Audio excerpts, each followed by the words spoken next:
So what is the worst thing you can be doing right now as a prepper? Now, there's a lot of things we can be doing that help progress our preparedness, and just about anything you do in the sense of progression is a positive. But there are some things that you can be doing that are actually bad for your preparedness, and the worst thing isn't exactly what you probably think it is. A lot of you are going to say doing nothing. Doing nothing is the worst thing you can do because basically you're not preparing at all. And that's a good place to start, but I'm here to tell you the worst thing you can actually be doing is lying to yourself about your level of preparedness. Being dishonest about just how prepared you are is the worst thing you can do. And it happens all the time in the preparedness community, and people do it to themselves regularly because it feels good to be more prepared in our minds than we actually are in reality. Now, this is something I'm addressing because it comes up in the comments section a lot here on this channel, and it kind of proves the point that a lot of us are a little bit, let's just say, exaggerative about how prepared we are. And by lying to yourself about your level of preparedness, you're limiting your ability to be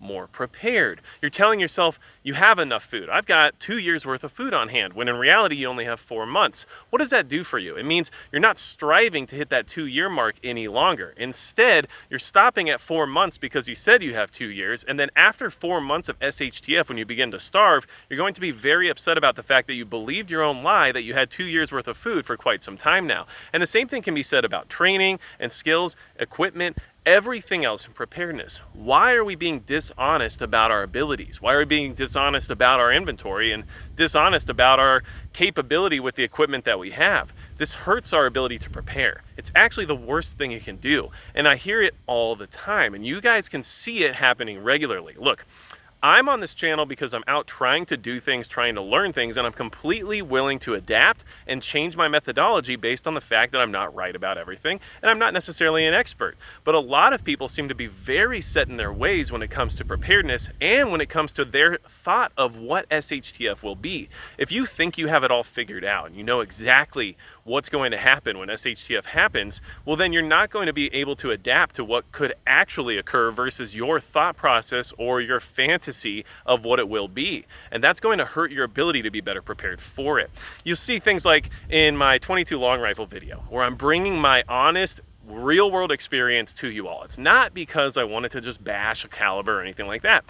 Part of what I wanted to do there was have an honest discussion about something that I see propped up on a pedestal on a regular basis. And instead of being honest about things, a lot of people still had to rely on their justification biases and say, well, you're wrong and it's because you're a terrible shooter and because you don't know what you're talking about and everything else. But in reality, I'm just sharing my personal experience. So from my experience and from what I've done firsthand, I've decided it's not a quality cartridge for my personal protection in an SHTF scenario.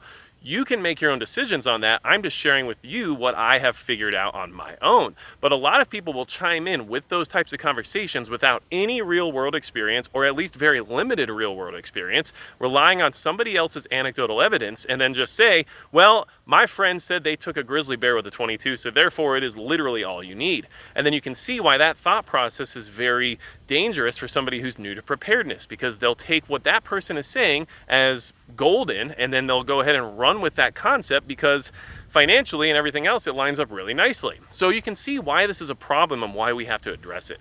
Don't be the prepper who says you have 2 years worth of food if you only have 6 months. And don't be the prepper who thinks they can go out and compete on a level of maybe, let's just say, a 3-gun shooter who's constantly in competition and then turn around and find out you can't really even hit the side of a barn. There's a lot of people like that out here, and the problem is that we aren't willing to tell ourselves when we're wrong. And we're not willing to be honest about what we have or what we're capable of, and it only limits our abilities. That's it. And look, I'm wrong sometimes, don't get me wrong. I am totally wrong sometimes. And you know what? Personal experience sometimes is just that. I might not have the same experience as you, and therefore I'm going to make decisions based on that situation versus what you experienced. But either way, at least you're experiencing it. So go out, get the actual experience that you can actually rely on, and find out for sure, spider on my leg, whatever, find out for sure if it's something that's going to work for you. But don't just sit there and do nothing and believe your own lies, because that's going to be a big one, okay?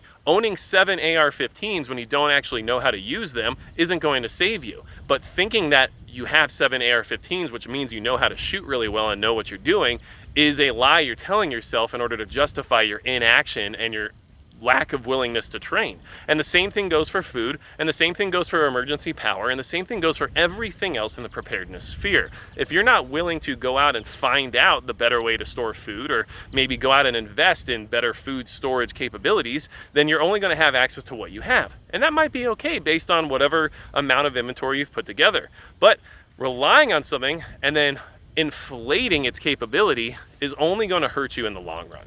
So just wanted to make this video because it's very important that we are moving forward. And by lying to yourself about your preparedness, or being dishonest about the capability of your equipment, or being dishonest about the amount of time you can actually survive for if things fell apart today, is only going to make it so you literally won't survive those events because of the fact that you had poor planning that you were believing in based on a lie. And I just wanted to make sure that we're all on the same page here, because my goal with this channel is to learn from you all, is to grow as someone who wants to be better prepared, and to be more than willing to change my complete ideology and adapt to my environment. But I need to see more of that from you all too, because in all honesty, there's a lot of people out here who have it all figured out, and that's only going to cause them problems at the end of the day. People will come in my email box and literally tell me, SHTF will be exactly like this, and if you're not preparing for this exact scenario, then you're not going to make it. So make sure you do, or else you shouldn't even be talking about the subject. How can you be so certain about something that you don't know anything about? Because none of us know anything about it. We haven't experienced it yet. So therefore, we can't say for sure how exactly it's going to be. We can make good educated guesses, we can take historical examples and try to prepare using some of that strategy, but what you're trying to do is put yourself into a box that doesn't necessarily exist, and then base everything around that box just because you had an inkling of an instinct that that's how things are going to go. Don't do that to yourself. It's dangerous thought, it's bad practice, and it's not going to help your preparedness. So I just wanted to bring this to your attention. If you guys have anything else to add, leave it in the comments below. I'm sure you see a lot of this stuff happening all the time, and I want your input as to whether or not you think it's a dangerous practice, or if you think it's just someone's way of maybe coping with the current situation they're presented with. And that might be the case, but either way, we need to be better about this. So don't for a second think the worst thing you can do is nothing, because in all reality, the worst thing you can do is to be lying to yourself about your level of preparedness, and that dishonesty will eventually cause you some big problems when the balloon goes up.